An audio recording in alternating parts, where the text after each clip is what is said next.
नमस्ते, कैसे हैं आप? अच्छे ही होंगे। तो आज मैं बना रही हूँ ग्वार की फली, जो मम्मी को बहुत पसंद है। वैसे मैं इनको है ना साफ़ करके तोड़ के बनाती हूँ, मगर रात को है ना मैं भूल गई साफ़ करना इनको। तो सुबह तो इनको साफ़ करने का टाइम होता नहीं है, तो इसलिए मैंने ये धो के उबालने रख दिए कुकर में। जब तक मेरी फली उबल रही है तब तक मैं इस कंबल को गला देती हूँ सरफ में। पहले मैं कंबल को धोती थी ना, तो जैसे ही मैंने सरफ में गलाया और धोने बैठ गई उसको, तो बड़ी मेहनत लगती थी। मगर अब मैंने पिछले साल से ऐसा करना शुरू करा कि मैं 2-3 घंटे के लिए ना इस कंबल को गला देती हूँ, तब धोती हूँ, तो बड़ा आसानी से धुल जाता है एकदम मक्खन की तरह। ये कंबल मैंने गला दिया सरफ में। अब मैं देखती हूँ कि मेरी फली उबल के तैयार हुई है कि नहीं हुई है। सीटी की खुशबू से तो ऐसा लग रहा है जैसे कि हमारी फली उबल चुकी है। खोल कर देखती हूँ उबली है कि नहीं उबली। तो हमारी फली तो उबल के तैयार भी हो गई। हमारी फली है ठंडी भी हो गई है, तो मैं अब इनको साफ़ करूँगी, क्योंकि फली के साइड में ना दोनों साइडों में थोड़ा फाँस टाइप का कुछ होता है, तो उनको निकालना ज़रूरी होता है। आज घर में अजवाइन ख़त्म हो गई थी, तो मैंने बाज़ार से अजवाइन मंगाई है। जब तक मैंने सोचा रोटियाँ डाल लेती हूँ, तो मैंने पहले रोटियाँ बनाई हैं, बाद में सब्ज़ी बनाऊँगी। रोटियाँ बनाने के बाद मैंने डिम्पल को खाना दिया है पहले, क्योंकि ना इसे उबली हुई फली ज़्यादा पसंद है। रोटी में उबली हुई फली मिला दो, इसे बहुत पसंद है, तो मैंने पहले इसको ही खाना दे दिया है, बाद में सब्ज़ी बनानी स्टार्ट करी है। इस सब्ज़ी में ना बेसिक मसालों के अलावा हींग और अजवाइन बहुत ज़रूरी है।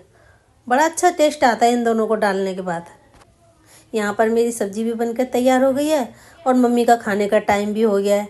तो मम्मी अभी बाहर है ना गली में अपनी फ्रेंडों के साथ बैठी हैं, तो मैं उन्हें आवाज़ लगाऊंगी। पहले मैं खाना तैयार कर लूँ, जब ही उन्हें आवाज़ लगाऊंगी। मेरे खाना ले जाने से पहले ही है ना मम्मी नीचे आके बैठी हुई थी खाना खाने के लिए। तो मैंने पहले भगवान को भोग लगाया, फिर मम्मी को खाना दे दिया। थाली में अपनी मनपसंद सब्ज़ी देख के ना मम्मी बड़ी खुश हो गई।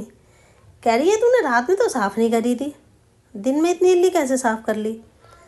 अब मैं उन्हें कैसे बताऊं कि फली को छीलने में मैंने उनके बेटे की हेल्प ली थी। उनको अच्छा नहीं लगता ना, तो इसलिए मैंने उन्हें बताया नहीं।